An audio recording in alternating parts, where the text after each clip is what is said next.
Good morning sa lahat. Morning. Ayan, ito pala yung station namin. Papakita ko sa inyo. Ayan. Last day ko na dito. Ayan. So, ikutin lang natin. Kasi na-promote na tayo. Last day ko na dito. Na-promote tayong babalik sa ICU. Yun lang. So, mamimiss ko yung mga tao nito katulad yung pumasok sa CR. Yan.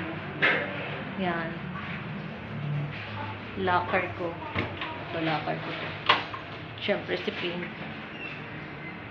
Siyempre, dito tayo na kung maingay guys, dito tayo natutulog dyan. Yan, dito tayo maglalagay ng mga gamit natin.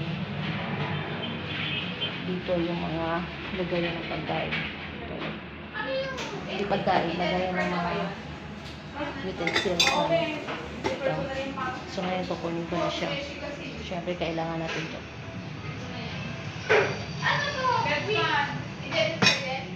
Lagay natin dito kasi bago tayo mag-alis sa ating station. Ay, kakain muna tayo. At iinom ng kape. Tsaka mamimiss ko yan. Salamin na yan.